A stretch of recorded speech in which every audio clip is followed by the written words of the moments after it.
Good day, everyone. This is again Ma'am Ara.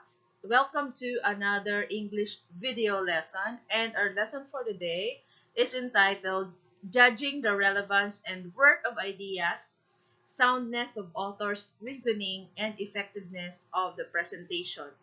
And for our most essential learning competency, we have MELT 9, Judge the Relevance and Worth of Ideas, Soundness of Authors' Reasoning, and the Effectiveness of the Presentation. So for our core content, our enabling competency is to judge the validity of the text listened to. We have 5 micro skills, namely speaking, listening, viewing, reading, and writing. Listening is very important in everyday living since listening allows us to give feedback and response. Effective listening requires an ability to evaluate whether we should believe the point being raised or not. It involves assessing the weight of the evidence used to support it. Read the statements and answer the following questions. Letter A, it is going to rain because it is cloudy. The wind is picking up and the air smells damp. For letter B, all Filipinos are generous and kind, like Senator Manny Pacquiao. So for the guide questions, which of the following statements do you agree with? Explain your answer. And what made you agree with the statement of that you have chosen?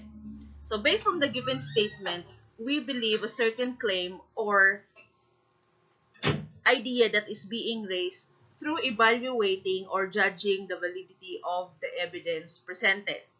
So evidence is the available body of facts or information indicating whether a belief or proposition is true or valid. In order for us to judge whether we are going to believe a certain claim or idea being raised through listening, we are going to evaluate the given or presented evidences. So here are the step-by-step guide in analyzing and evaluating the validity of evidence. The first one is argumentation. Argumentation identify the point or claim that the author is trying to prove. Number two is specificity. Identify specific facts, data, statistics, examples that support the point. And the third one is relevance. Explain how the pieces of evidence are related to the claim. So these are the steps that we are going to take a look at in order for us to analyze if the given evidence is valid or not. So let us study this example. We should set a limit to our game time. In my experience, spending so much on computer games prevents me from submitting my modules on time, which resulted to failing grades. So the point or claim is we should set a limit in playing computer games. Then the evidence, in my experience, is spending so much on computer games prevents me from submitting my modules on time, which resulted to failing grades. So the type of evidence is anecdotal evidence. Relation of the evidence to the point or claim. The evidence reflects the possible outcome of excessive online gaming based on the speaker's experiences. Note that even when the pieces of evidence are entirely accurate, there are factors that we need to consider before using them as basis of our action and thoughts. So in this example, the first step that we do is to identify the point or claim. Then, try to look at the evidence given. Then also the relationship of the evidence to the point or claim. So with this, we are going to discuss about 4 types of evidence. The first one is statistical evidence, testimonial evidence, anecdotal evidence, and analogical evidence. So on the next slide, we are going to discuss them one by one. Okay, so let's proceed with statistical evidence. This is known to be as the strongest type of evidence because it comes in a form of number, percentage, or survey type of data. In this type of evidence, it is presented through different facts by using number, percentage, or survey type of data. So example, 75% of women in Tayaba City, 8 out of 10 pediatricians recommend 16 members of the legislative agreed upon. The next one is testimonial evidence. Use of celebrities is the core of the second type of evidence. However, experts and authorities can also be used to collect testimonial evidence. So in this type of evidence, it is only based from the given testimonies of celebrities, experts, and authorities. For example, Heart Evangelista is a well-known actress and fashion buff.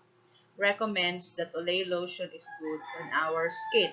So, since Heart Evangelista is a well-known actress, she has given a testimony about the use of Olay lotion, which is good for our skin.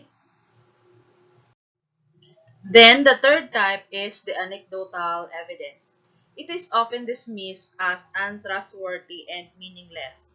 When the speaker does storytelling, anecdotal evidence is utilized. This type of evidence is being regarded as untrustworthy and meaningless because this is only based from the own experiences of the speaker himself. For example, after living for decades in Quezon, I can honestly say that the people there are kind and hospitable. So this claim is only based from the experience of the speaker himself. So this is what we call anecdotal evidence. And last but not the least is the analogical evidence. It is regarded as the weakest evidence. When information about something is scarce and little is known, analogical evidence is often used in a formal argument to increase credibility of the proof. Example, if we are going to ban firearms, we should also ban cars because they can cause many more deaths than firearms do.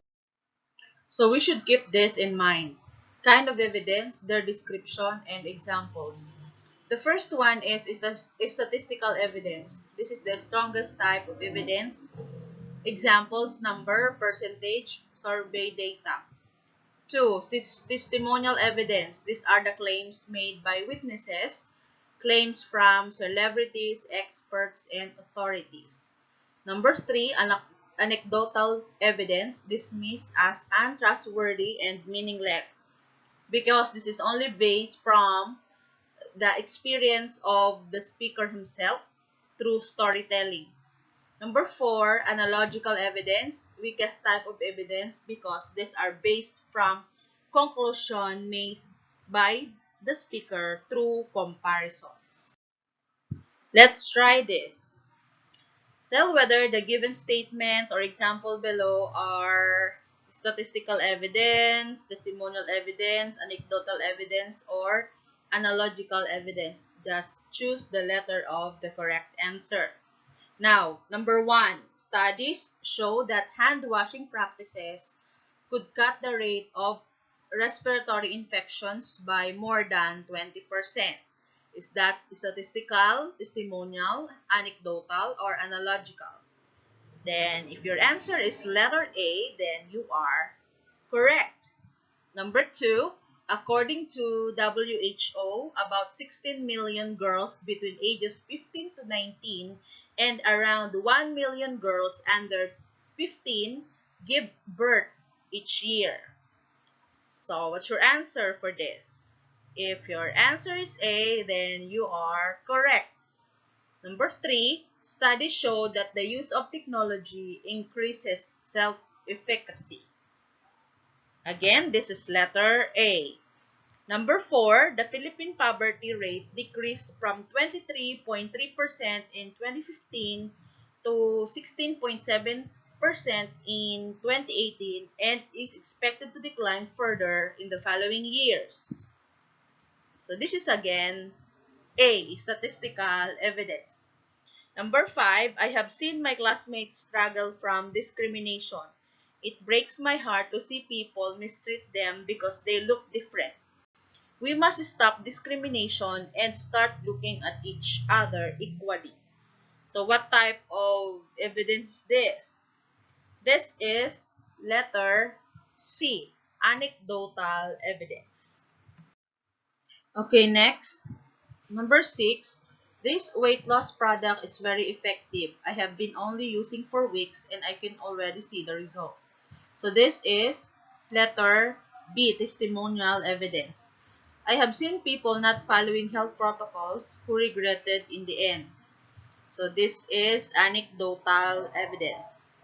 Letter number 8 is testimonial. This toothpaste brand will make your teeth whiter and your breath fresher. Testimonial evidence, number 8. Number 9, I know of a person who was penalized by disobeying traffic rules and regulation. So again, this is letter C, anecdotal evidence. 49 million individuals will be added to country's population by 2010 to 2045, representing an average annual growth rate of 1.21%. So, probably this is A, statistical evidence. This ends our discussion for the day's lesson. I hope that you have learned something from this English video lesson, which is all about the type of evidence. Thank you for watching.